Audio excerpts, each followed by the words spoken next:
Nan ato diha. Maulaw ko uy. Hala ka gamay. Cute kayo.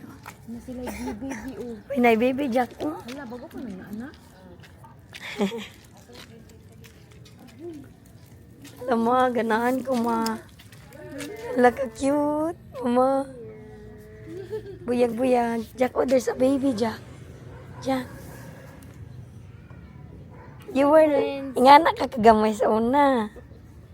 Cute mo kayo niya mo baby oh. 23, unsa pa taron? Ay 5 days? Hala. Hala, 5 days pa mo. Wala nang nudlo. Why silingan na ito? Kuya Axel. Ha? Or? Alam, marites kita mama. Pinsi, bye-bye baby. Bye-bye baby. Oh, cute baby. Bye-bye. Dito man good. Dito, oh, to ara, oh. Oh, baby. Bye pa. Tish. Ah, baby. Oh, nanudlo. Nandudlog silingan. Ismoso man ni Marites. Kinsa? Oh.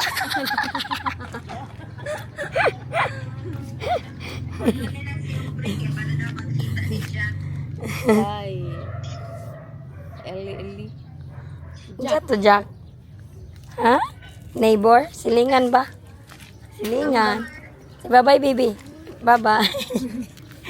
Ganan siya mga bata oh. Oh, ganan guys siya.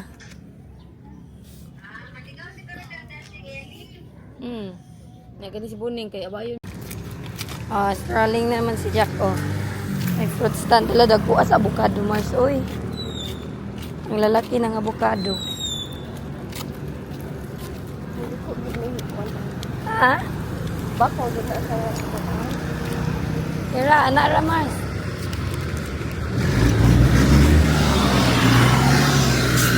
Grabe ang laki. Nasa iyan ang Juan Mars. Iyan. Ito kami sa 7-Eleven. Ay, di man din mo. Lamig kayo na, oh. As in? Wow, grabe ang bread, oh. Sherry ko. Ay,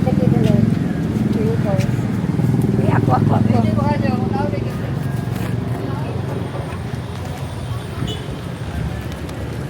Hoy, saan naman tayo punta nito? Kami dito, oh, 7-Eleven. Hoy, nanganak na si Kuan. Kit kayo ang baby. San Jose.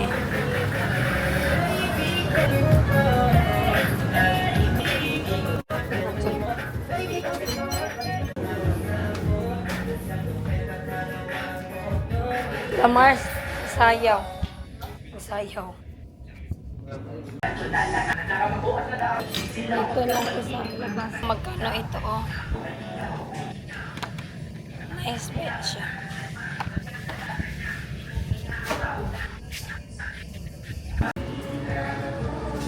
Nice kayo, oh. Cash out na kami. Cash out si Jack. Ito, sa maliit na tindahan.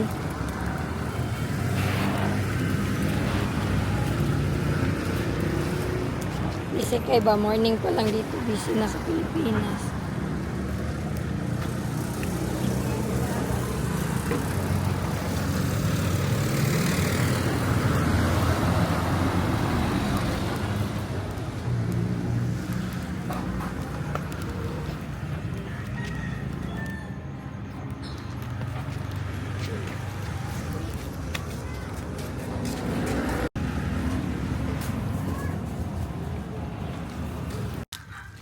May bata o na nagsundo sa kay mami, sa kanyang mami. Kay ang kanyang mami maaga na wala sa bahay. La. Ang muka.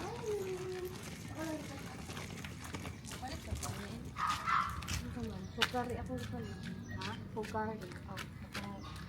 Si Flora Nagsakit si Cliff. Parang hilana. May meeting sila, guys.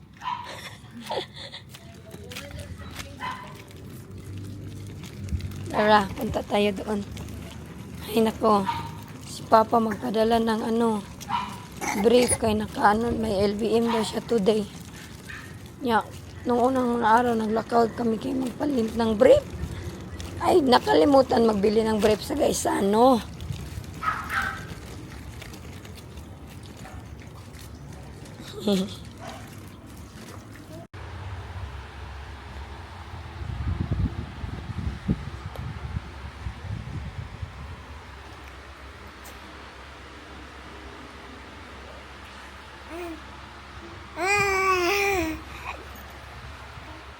naman ka. Sige. Nagpatulog, nagpadidi ako kay Jack habang nagbabasa ako dito ng comment. May nagsabi na bakit ko daw iniwanan sila Jessica, si Jenny doon sa Thailand. Doon daw sa UK. Kawawa daw yung mga bata, wala daw akong isip. Kanang daw ang klaseng pagkain na ako, kay iwan ko daw yung aking mga anak.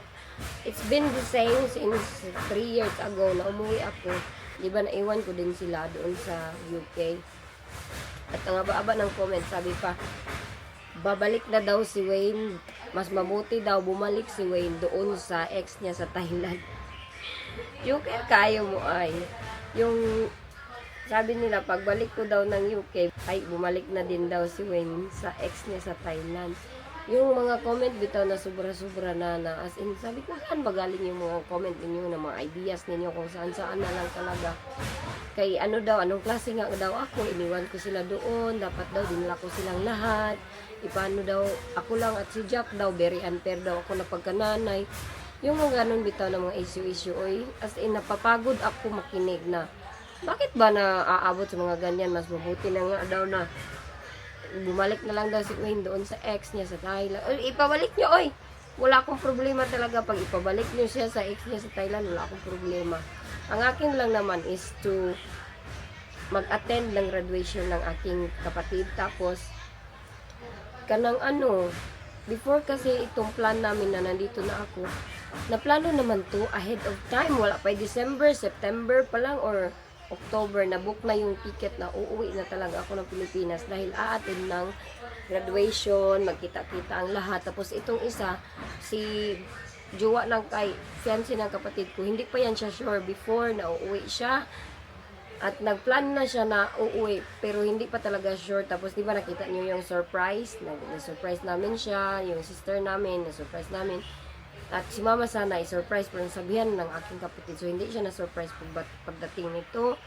But inantay niya na nakabook ako ng ticket bago siya ang nag-book. Ang story pa jud nun is, sabi niya, Sisi, do you wanna be part of the plan? Ganon siya, na i-involve daw nila ako sa plano. Siya yung nagbayad ng mga sasakyan na nagkuha sa amin yung cousin ko. Pero nagdagdag naman ako ng another. Later on, nagdagdag ako kay maawa man ako sa aking cousin. Malayo ba yung Cagayan to dito to Cagayan. So nagtulungan kami. Tulungan talaga kami lahat dito sa bahay. Tapos yun na nga, nagbasa-basa ko ng comment. Pagbasa ko sa mga comment, kay yun na mahaba ng mga comment dito at sa Facebook, marami, as in dito at sa Facebook. So sometimes, I'm sorry, sometimes yung comment section is off, lalo na pag binabash yung aking kapatid, si mama, yung okay lang ako, wag lang yung aking kapatid, si mama at yung akam, dahil they're not kuan naman, hindi sila involved sa aking pagbablog-vlog, nai-involved lang sila dahil nagbablog-vlog nga ako, pero hindi sila yung mga main character nitong mga vlog natin. So naawa ako sa kanila pag sila yung sinasaktan ng mga basher dahil kung ano-ano na lang yung sinasabi. Yung pag-surprise sa aking kapatid na may maraming nagsabi na OA daw yung reaction niya, ganun. Ang dami-daming negative, so I decided to turn it off. Tapos yun na nga, nakabasa din ako. Pagbalik mo sa UK, wala na si Wayne doon, kaya bumalik na sa ex niya sa Thailand. Ay, di ko mahadlock, oy, sige, oy, go on kayo sa inyong mga comment. Kanang, I don't know, pag happy tayo, ayaw ng ibang tao na makita tayo na happy. Nagagalit sila. Ikakagalit nila na happy ako dito. Yung parang wala akong karapatan na umuwi ng Pilipinas. Parang I have no right naman. Dito ako, wala akong right na masaya. Pag iiyak naman ako, magagalit man. Iwan ko sa kanila ay naglibog yun ang aking utok sa kanila na bahala kayo kung ano yung isipin nyo. Kung bumalik si Wayne doon sa ex niya sa Thailand, is the go on, bumalik siya doon. Kay ako, kung anong gusto ng tao, ibalik ka doon sa ex mo. Ay, kung ayaw mo sa akin, di ayaw, di wag. Hindi kita pipilitin. Ganon yung mindset ko. Pero comment lang yan ng isang tao na marites niya, may galit siguro sa akin, ayaw niya makita na happy ako. So, ganun yung nangyayari. Tulog na si Jack. Maga siya naligo kasi natulog na siya. Ang dito ba, nag-ano sila, nagtatanggal ata sila ng mga bahay nila. Ano? Parang inigiba nila ba?